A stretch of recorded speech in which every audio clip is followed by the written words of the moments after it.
올TV 시청자 여러분, 지난 한 주간도 안녕하셨습니까? 부동산 정보시대 조준상입니다. 오늘 이 시간에는 서울 플라자를 경영하시면서 또 함께 의류 사업에 종사하고 계시는 최성기 사장님을 모시고 앞으로 한 30분간 좌담을 나눠보기로 하겠습니다. 오늘 최 사장님 나와주셔서 감사합니다. 네, 반갑습니다. 예, 권영철 씨 나와주셔서 감사합니다. 예, 최 사장님, 우선 우리 시청자분들께 본인에 대한 그 간단한 인사 소개를 한번 해주시죠. 예, 카메라 보시고. 시청자 여러분 안녕하십니까? 저는 1991년도에 캐나다 이민을 와서 의류 사업가 서울 플라자를 경영하고 있는 최성기입니다. 이렇게 만나뵈서 대단히 반갑습니다.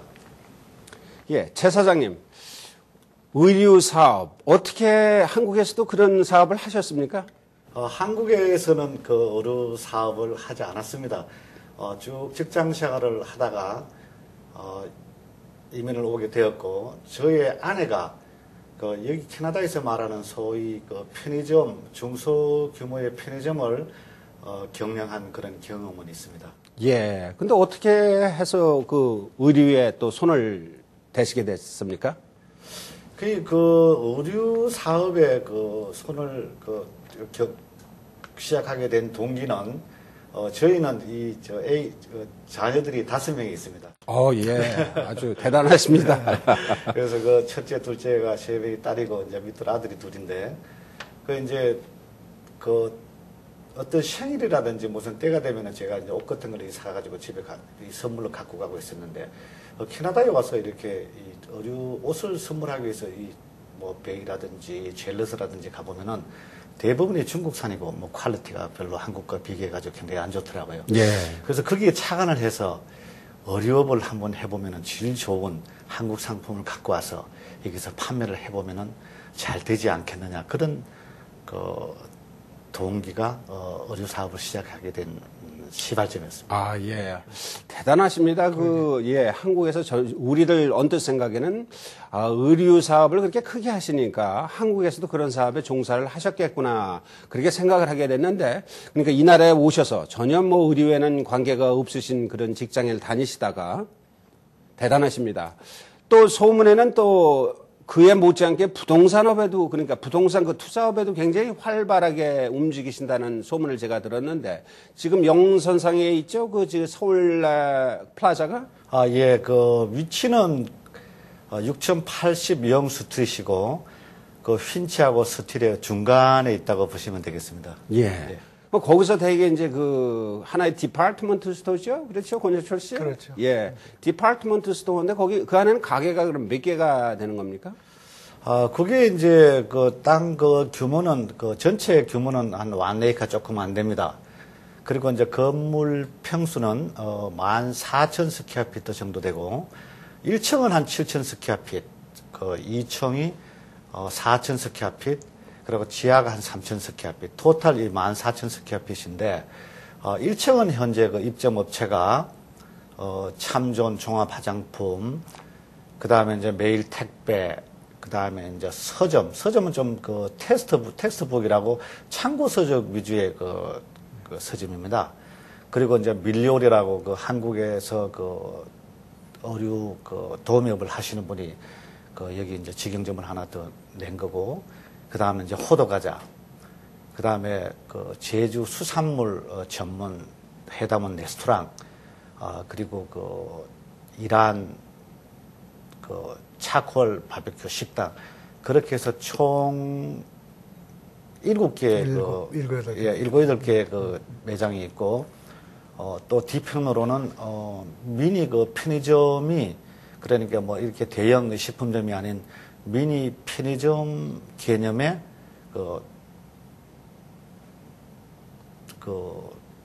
가게가 5월 초에 한국말로 말하면 소형 백화점 정도. 그렇게 얘기를 하면 되겠군요. 예. 그래서 그 안에는 이제 제주도의 자연산 수산물 전문 매장이 5월 초에 같이 더불어서 오픈이 되겠습니다. 수산물. 수산물이라 그러면은 바다에서 나는 이제 제주도에서 제주 청정해역에서만 나는 자연산 수산물을 작년 연말에 잠깐 그 선보인 적이 있습니다.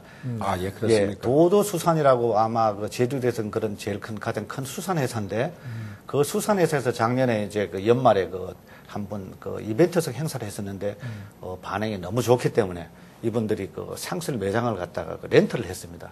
그래서 지금 그 물건이 제주도에서 출발을 했고 지금 시설 중에 있습니다. 그래서 5월 초에는 아마 그 오픈이 될 것 같습니다. 네. 그러면 지금 이제 그 수산물 먼저 그쪽에 있는 그 테넌트들에 대한 얘기는 이제 우리가 조금 좀 뒤로 이제 미루고, 지금 우리 그 시청자들이 좀 궁금해 하시는 게, 우리가 이제 뭐 이렇게 다니다 보면 대형 몰이나 대형 플라자들이 많이 있습니다. 네. 그런데 이제 실질적으로 우리 한인들이 주 테넌트가 되면서 또 한인타운에 그런 그 플라자를 갖고 계시는 이제 거기에 굉장히 이제 관심이 많으실 거고 또 신청자들이 어떻게 하면은 저런 곳에 투자를 할 수 있는가. 그 이제 투자적인 면에서 우리가 조금 좀 말씀을 나누고 이제 거기 그 테넌트에 대한 그 새로운 어떤 그 5월 달에 이제 그 개점이 되는 그런 수산물에 관한 것도 좀 얘기를 나눴으면 좋겠습니다. 이제 보면 이제 이쪽에 오셔가지고 그 플라자에 그렇게 투자를 하시게 된 동기가 어떻게 무슨 동기라도 있으십니까? 예. 아까 이제 제가 잠깐 소개했는 거 잠깐 마지막으로 좀 짚고 넘어가겠습니다. 예, 그 예. 2층에 이제 1층에 소개드렸고 이제 2층에는 이제 거기 올로렌 여행사하고 미장원, 그다음 한의원, 그다음 피부 마사지샵, 네. 학원 등이 5개 업체가 있습니다. 그래서 그러면... 총 이제 13개 업체가 지금 예. 종사하고 있고 네. 지금 이제 우리 그 권 사장님께서 그 질문하신 부동산 뭐 그 투자에 대해서 관심을 갖게 된 것은 뭐 특별한 계기는 없습니다.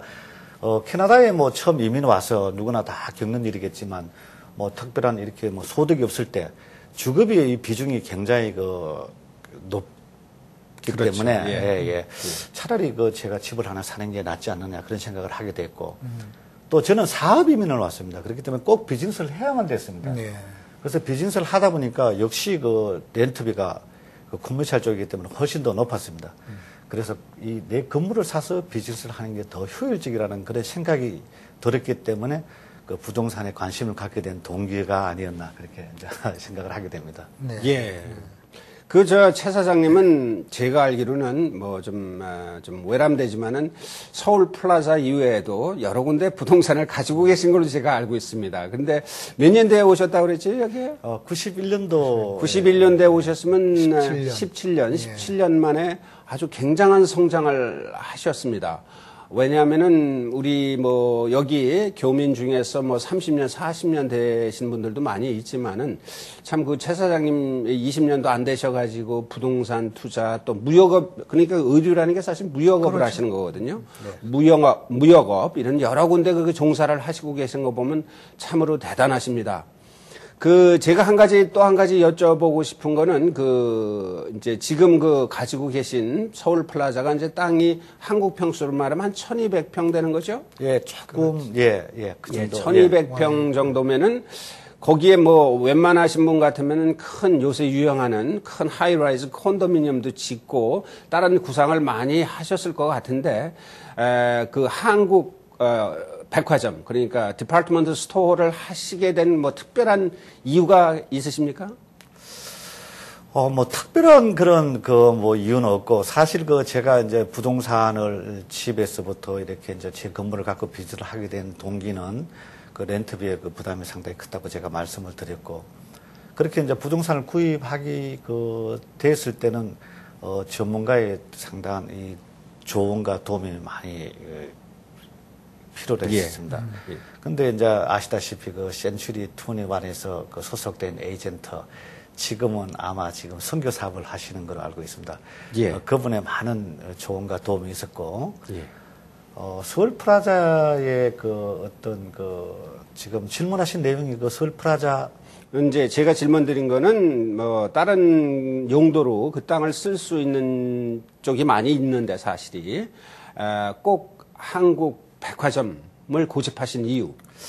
원래 이제 프라자 전에는 도요타 자동차 딜러샵으로 한 40년간 운영이 됐습니다. 예. 이제 그분들이 이제 장소가 뭐 협소하고 이 사업이 커지다 보니까 이제 다른 지역으로 이사를 하면서 저한테 우연한 기회에 사지 않겠냐고 사장이 말씀을 하셔가지고 구입하게 됐었는데 참 운이 좋은 편이겠죠. 그래서 제가 그 한인 프라자로 이렇게 그 처음에부터 그렇게 만들어간 그 동기는 사실 우리가 우리 커뮤니티가 많이 성장을 하려 그러면은 우리 한인들이 이민을 많이 와야 되고 또 이민이 많이 오려 그러면은 우리가 어떤 사업을 할 수 있는 그런 여건이 만들어져야 되고 또 이민을 오신 분들도 어떤 직업이라든지 사업 환경이 있어야 좀 여기 머무를 수 있는 거지. 그렇지 않으면은 뭐 한국으로 돌아간다든지 미국으로 가지 않겠습니까? 그래서 어떻든 우리가 커뮤니티가 커지려고 그러면은 우리 한인들 비즈니스가 많아지고 한인들 비즈니스가 많아져야지만 자업도 생겨날 거라고 생각해서 뭐 꼭 첫째 어떤 목적은 수익성의 창출이지만 수익성을 떠난 그 이외의 어떤 그 부분도 생각을 해서 한인 프라자로 만드는 겁니다. 예, 아주 훌륭하신 생각을 하셨습니다. 왜냐하면 네, 우리 감사합니다. 교민사회에 사실 꼭 필요한 게 한인 상가, 다들 말만 하고 실지가 행하지는 못하거든요. 근데 뭐 아주 규모가 크진 않아도 그래도 아주 중요한 위치에 이렇게 한인들이 모여서 장사를 하는 백화점이 있다는 것은 우리 한인들로서 굉장히 자랑스럽게 생각할 그런 점인 것 같습니다. 예. 하여튼 더 열심히 하라는 친구가 하고 예. 열심히 더 노력 많이 하겠습니다. 그러니까 이제 서울 플라자가 생기기 전에는 이제 그게 딜러샵이었기 때문에 그렇죠. 네네. 어떤 면에서는 그 무에서 유를 창출하신 게 이제 되겠습니다. 그렇죠. 그렇게 되면 이제 우리 한인 동포 사회 입장에서 볼 적에는 부도 창출이 됐고 잡도 창출이 됐고 그렇죠. 비즈니스 창출되고 여러 가지 면에서 이제 앞으로 우리 한인 사회가 나가야 될 방향이 이제 그쪽이 아닌가 이렇게 생각됩니다. 그래서 이제 뭐 가끔 세미나 같은데 이제 이렇게 가 보면은 결국 있는 것만 그대로 인수를 해서 하려고 생각을 하지 이렇게 조금 더 이제 발전해 가지고 이렇게 크리에이티브하게 조금 어떤 것을 창출해낼 수 있는 그런 계기가 좀 많이 마련됐으면은 우리 한인 동포 사회에도 많은 그런 발전이 있지 않을까. 그래서 그런 면에서는 굉장히 선구자적인 역할을 이제 하신 것 같은데, 그렇게 하고 보시니까 지금 어떠십니까? 먼저 생각하셨던 거고 지금 해나가는 거하고, 어떻게 많은 차이가 있습니까? 그렇지 않으면 생각하신 대로 잘 돼 가고 있습니까? 근데 이 프라자를 이제 경영을 해보니까, 네. 제가 생각한 소득하고, 실제 소득하고는 많은 차이가 있었습니다. 네. 근데 실제 생각한 소득보다는 많이 이렇게 좀 줄어드는 면. 네. 예. 그게 뭐 여러 가지 요인이 있겠지만, 뭐 금융 비용이라든지, 메인테넌스, 프로퍼티 텍스, 그 다음에 감가 상각비라든지, 네. 뭐 이런 면에서 사실 생각했던 것만큼의 수익률은 줄어든다. 예. 예. 이렇게 말씀드리고 싶고, 또 하나는 뭐 제가 90년대 초반에 이민 올 당시에만 해도 영스트리트 노스역에는 뭐 그렇게 고층 빌딩도 많지 않고 조용한 타운 같은 그런 분위기였었는데 한 10여 년 사이에 정말 엄청난 그렇게 그렇죠. 변화도 왔고 많은 발전을 했는 것 같습니다. 그래서 더불어서 저도 뭐 인수한 지가 불과 한 3년 정도 이제 조금 지났는데 그 사이에 모든 부동산도 올라갔겠지만 저의 부동산 가격도 뭐 좀 올라가지 않았나. 그래서 참. 많이 올라갔습니다. 예. 그런 생각이 듭니다. 이 원래가 이 부동산 투자라는 거는 그때 나오는 인컴도 중요하지만은 price appreciation 그러니까 이 가격이 올라가는 거에서 재미를 느끼기 때문에 부동산을 또 매력 있게 사람들이 선호를 하게 되는 거거든요. 이 최 사장님 같은 경우에도 이제 그런 계산을 해보면은 매년 나오는 인컴은 내 생각만 못했다 하지만은 네, 사실입니다, 결국 그건. 몇 년이 지나고 보니까 제가 산 가격보다 훨씬 오른 가격을 따져보면 그런 리턴이 어디 있겠습니까? 뭐 부동산 하는 사람이 이런 얘기해서 안 됐지만은 사실이니까 말씀을 드리는 겁니다. 그런데 제가 또 한 가지 여쭤보고 싶은 거는 우리 이제 최 사장님이 그러신데 그 안에서 테넌트가 지금 13분이 계시는데 그분들의 비즈니스 상태는 어떻습니까? 처음에 그 2005년도에 제가 그 프라자 오파를 해서 2006년도 1월 달에 클로징을 해서 한 6개월 정도 이제 거기 리노베이션을 해서 정식 프라자가 오픈된 것은 2006년도 10월 1일이었습니다. 근데 이제 뭐 한 1년 동안은 사실 그 자리 잡느라고 다들 힘들어 하셨지만 그동안에 이제 스스로들 이제 다 열심히 하고 또 이제 많이 알려주고 해서 지금은 다 안정적으로 다 운영이 잘 되고 있고 뭐 아주 싹 그렇게 뭐 잘 되고 그러지는 경기 자체가 지금 뭐 미국의 서브프라임 영향으로 여기도 실물 경기가 별로 뭐 썩 좋지는 않지 않습니까? 뭐 그런 대로 다 운영은 지금 돼 가고 있고 점점 더 나아지리라는 그런 희망 그리고 기대를 갖고 열심히들 하고 있습니다. 예. 네. 이제 최사장님 이왕 거기다가 1200평의 땅을 사셔가지고 한인 백화점을 세우셨으니까 그 근처 땅을 한 10,000평 정도 더 사셔가지고 아주 크게 한인 상거를 세웠으면 좋겠습니다. 그게 사실 우리 동포들의 모든 바람인데 원래 한인들의 정서가 어디 이렇게 쇼핑을 가면 여기서 쇼핑하고 또 옆에 가서 뭐 우동도 먹고 뭐 이렇게 또 한인들하고 얘기하고 그런 정서가 사실 굉장히 아무리 이 나라에 온 지가 오래됐다 그래도 안 그렇습니까, 권영철 씨? 그렇죠. 네, 맞습니다. 그런데 예를 들어서 그래서 갤러리아 같은 슈퍼마켓이 잘 되는 거고 그렇죠. 그래서 이렇게 한인들이 밀집된 데가 꼭 필요할 것 같습니다. 우리 사장님 같으신 분이 또 재력도 있으시고 그러니까 좀 더 크게 앞으로 한인 상가를 좀 꾸며줬으면 고맙겠습니다. 그리고 우리 권영철 씨 거기 저 서울 플라자에 가보셨습니까? 제가 직접은 이제 들어가질 않고 이제 많이 지나는 다녔죠. 예, 꼭 한번 가보십시오. 저는 한 2번 가봤습니다. 알겠습니다. 그러면은 또 한 가지 다른 쪽으로 잠깐 넘어가서 최 사장님 의류 사업도 계속 하시죠? 네, 지금 하고 예. 있습니다. 네. 근데 의류 사업은 어떻습니까, 경기가? 의류 사업도 뭐 전체적으로 지금 캐나다 경기가 뭐 썩 좋지 않고 그래서 아무래도 조금 그 영향을 좀 받는 것 같고 특히 저희는 그 이제 수입 자체를 한국에서 해오기 때문에 한국도 지금 경기가 별로 좋지가 않습니다. 그래서 한국의 경기가 좋았을 때는 좋은 물건이 많이 생산에 대해서 그 제품 생산하는 쪽에서 많은 소비가 있을 때는 생산을 많이 해서 또 이렇게 남는 물건에 대해서는 또 제가 좀 싸게 구매를 해서 여기서 팔면 되는데 한국에서도 제품 생산을 지금 많이 줄이고 있습니다. 그래서 이제 물건을 그 한국 상품을 사올 수 있는 그런 이 초이스가 그 옛날보다는 많지가 않습니다. 그래서 한국으로 대부분 이제 뭐 우리 서민들이 쓰는 그 사용하는 옷들은 생필품 쪽은 중국산이 뭐 한 반 이상 벌써 넘어섰고 그 이제 한국산은 좀 고가기 때문에 사실 그 우리 일반 저희가 사올 수 있는 거는 그렇게 쉽지가 않습니다. 그래서 중국 상품들이 너무 싸게 지금 이 가격 경쟁에서 한국 상품이 물론 퀄리티는 높지만은 가격 경쟁 면에서는 아주 힘들고 그래서 의류 비즈니스도 지금 점점 옛날 같지는 않다. 예, 그래서 의류 비즈니스 하시는 계획을 갖고 계시는 분들은 그런 부분에서 상당히 많이 그 진지하게 고민을 해봐야 되지 않나 하는 그런 생각입니다. 예. 근데 이제 저희들이 그 저번 주에 그 환율에 대해서 좀 잠깐 말씀을 드리는데 결국 이제 이렇게 그 무역 계통의 일을 하시니까 결국 그 이제 환율하고도 이제 우리가 좀 좀 연관이 되는 이제 얘기가 있는데 지금 같이 캐나다 달러의 가치가 높아졌을 적에는 이렇게 물건을 한국 사오실 적에는 굉장히 좀 도움이 좀 되시겠네요. 그렇죠? 네. 뭐 저희는 이제 이렇게 그 의류업이다 보니까 이렇게 뭐 무역이라기보다는 제가 그 매장에서 필요로 하는 물건을 한국에서 사서 수입하는 형태. 네. 예, 그러다 보니까 그 아이템 이 종류가 굉장히 다양합니다. 그리고 이제 다 품종 이 소장이기 때문에 뭐 환율하고는 막 그렇게 아주 민감하지는 않지만 지금 같이 그 루니하의 강세일 때는 굉장히 도움이 많죠. 그렇죠. 네.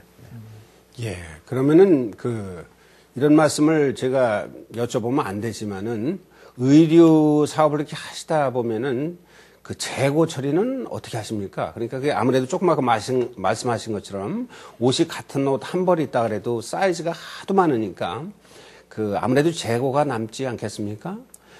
그건 어떻게 처리가 됩니까? 이게 뭐 사업상의 참 비밀인데.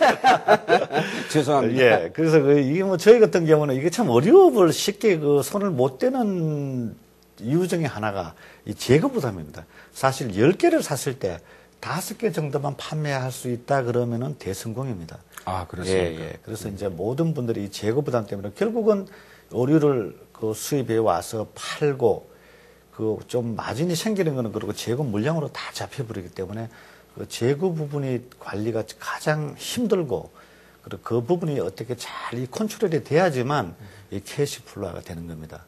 그래서 저희 같은 경우는 뭐 제가 솔직히 말씀드리면은 그래서 매장을 지금 직영 매장을 쇼핑몰에 동쪽, 서쪽, 남쪽, 이제 다운타운 쪽, 외곽 브람튼 쪽에서 직영 매장을 지금 쇼핑몰에 5개를 갖고 있는데 그 이제 이 재고 남는 것은 이 쇼핑몰에서 주기적으로 이제 뭐 사이드 세일을 한다. 그리고 쇼핑몰도 뭐 A급 있고 B급 있고 C급 있으니까 좀 처음에 들어온 좋은 물건은 A급 몰에서 제값을 받고 팔고, 그 다음 B급 몰에서는 한 30% 세일해서 또 팔고, 또 뭐 C급에서는 또 뭐 한 50%, 60% 이런 식으로 해서 이제 값을 점점 낮춰서 나중에는 본전에서 판다는 그런 생각을 갖고 재고 처리를 하고 나가고 있고, 또 이제 그 후리마켓 같은데 뭐 인도 쪽이라든지 또 한국 분도 몇 분 종사하고 계십니다.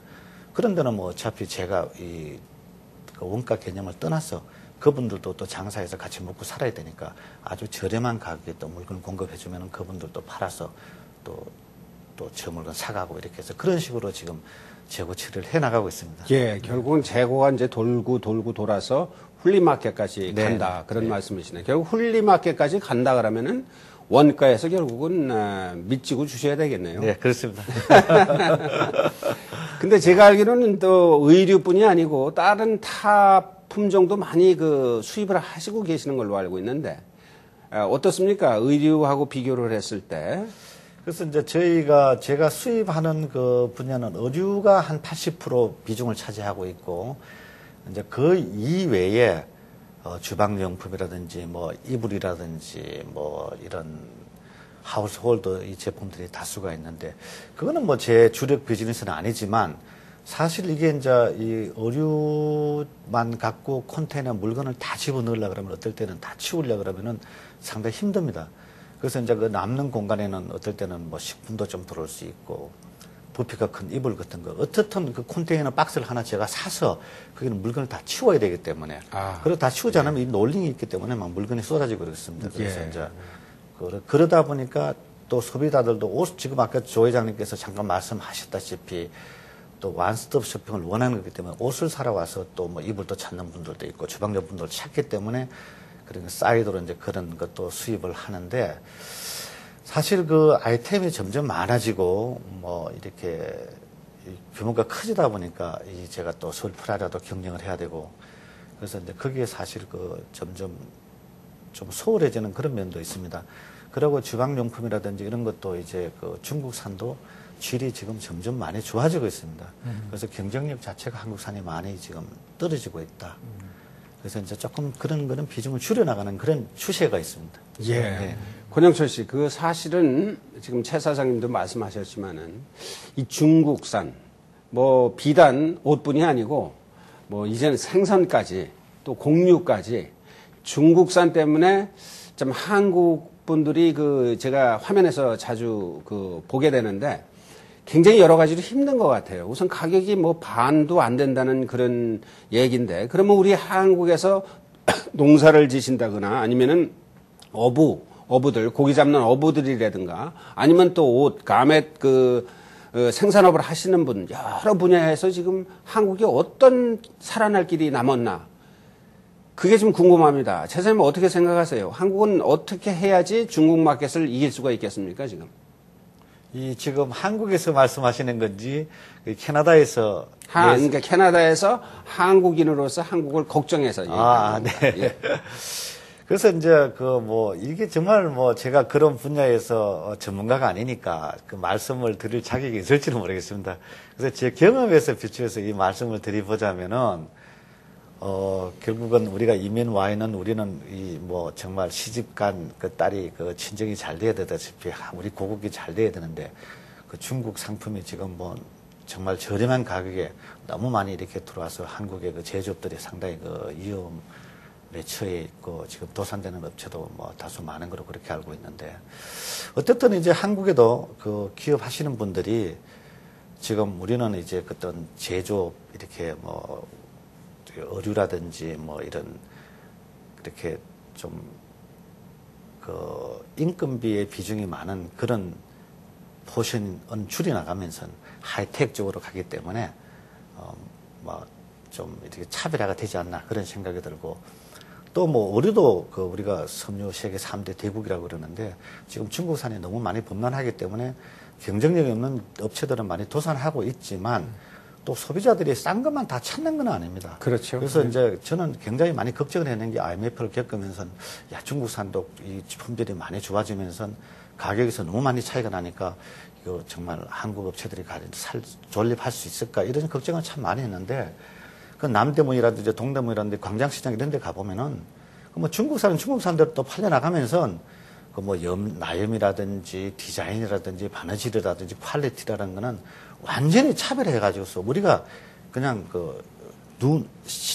육안으로도 식별이 가능할 정도의 차별화를 해서 그렇게 또 시장을 개척해 나가면서 또 수출도 많이 하고 수출도 뭐 이렇게 그 중국 쪽에서 수입해오는 바이어들도 있지만 또 뭐 이렇게 중국에도 그 바이어들이 싼 것만 찾는 그런 바이어들도 중국산이 물론 싼 것도 많지만 중국의 바이어들은 또 그 한 1억 명 정도는 뭐 정말 구매력이 있는 그쪽 소비자들은 질 좋은 상품을 많이 찾습니다. 예. 그래서 한국 상품이 중국으로도 많이 지금 수출이 되고 있기 때문에 예, 뭐 너무 그렇게 뭐 예. 이렇게 걱정할 필요는 없다고 저는 예. 제 결국 개인적인 생각입니다. 상품을 고급화시키는. 예. 근데 이제 뭐 사람이 살다 보면은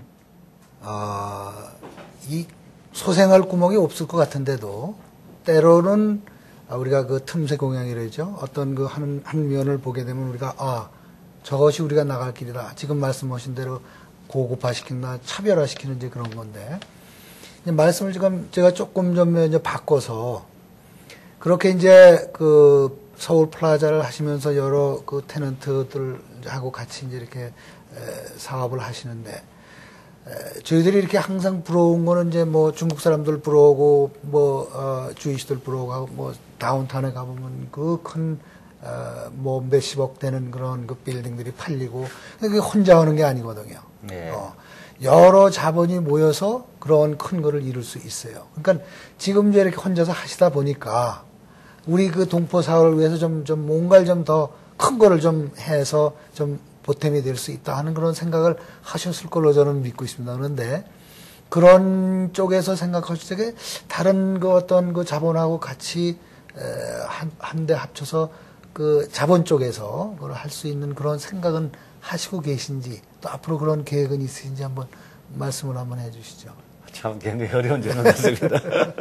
근데 뭐 그 분야에서는 우리 조 회장님이나 그 군사장님이 더 전문가 입장이신 것 같고, 뭐 제 짧은 이 경험으로 이렇게 말씀을 드려보자면은, 뭐 저도 이제 그런 큰 합자 이런 거는 저희 꿈이었고, 예. 또 그런 제의도 받은 적이 있습니다. 그리고 반드시 또 그렇게 이루어져야 된다고 그렇게 생각을 해봤습니다.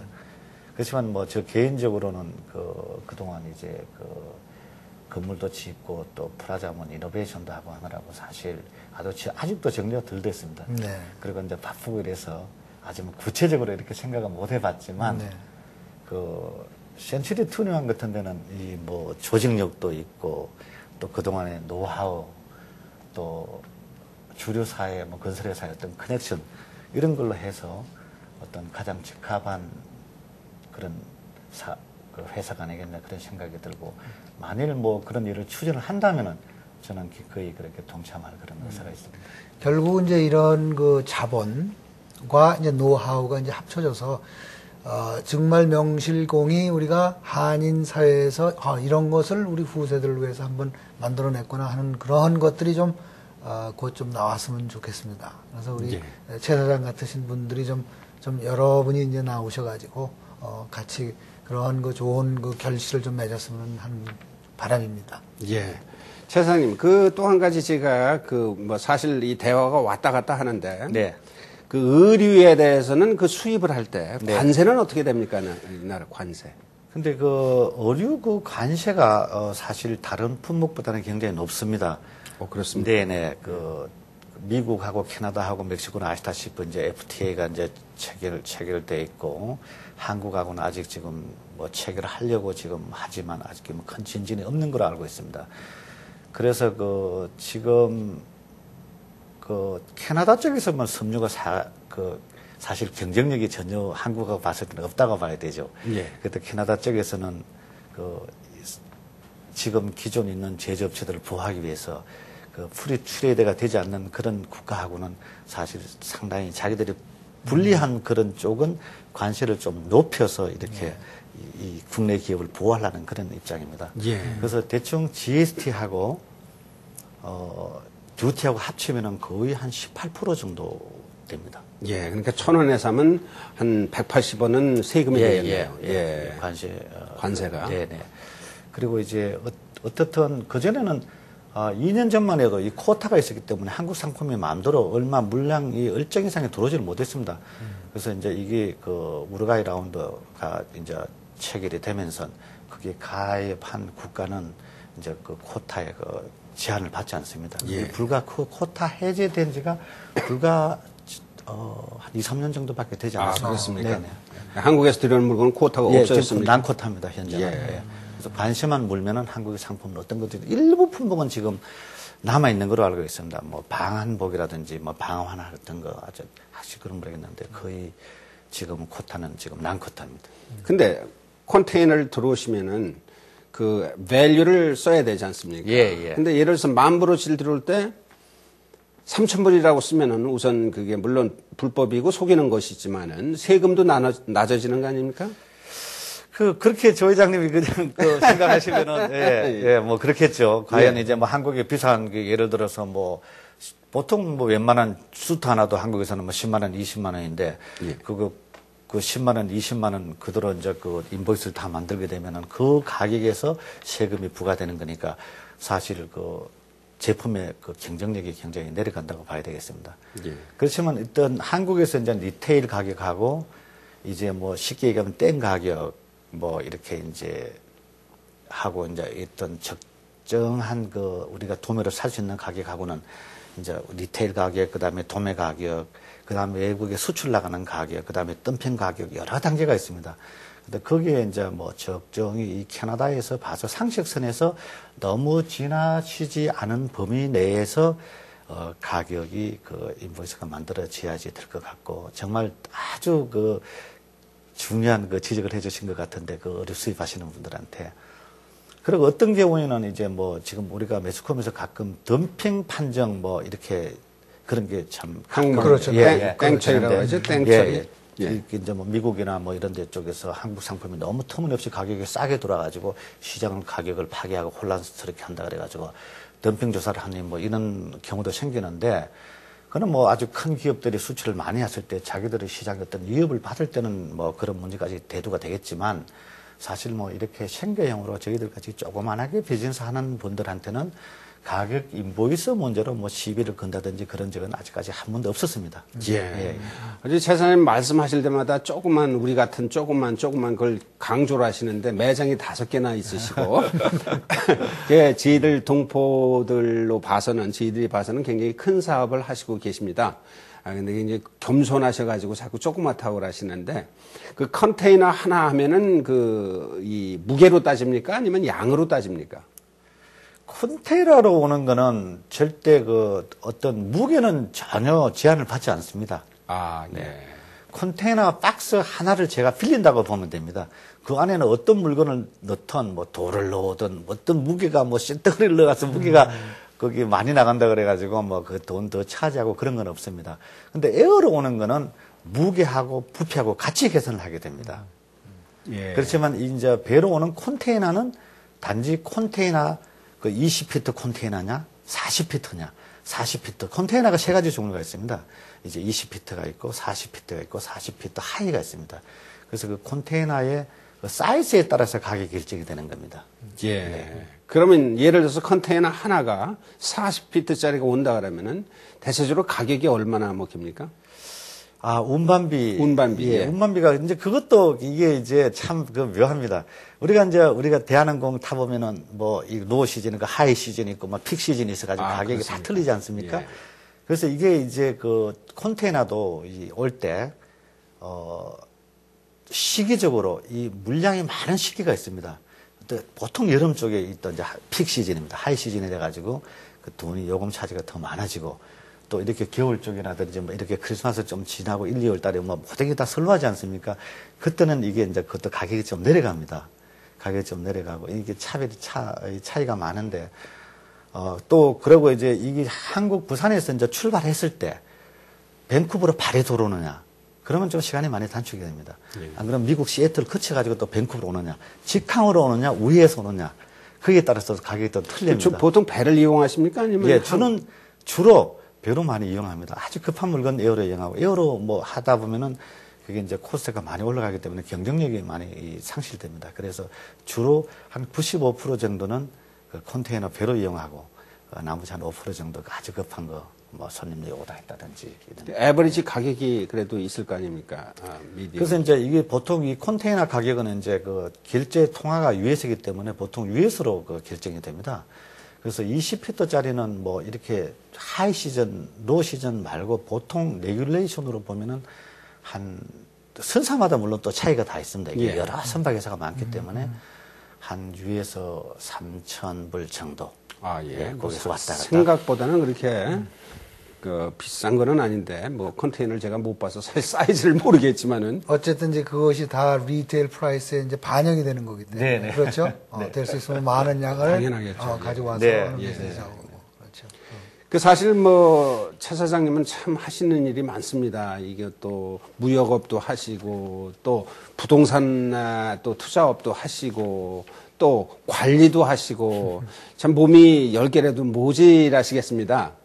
참 오늘 좋은 말씀 감사하고요. 이렇게 또 대담을 하다 보니까 또 시간이 다 됐습니다.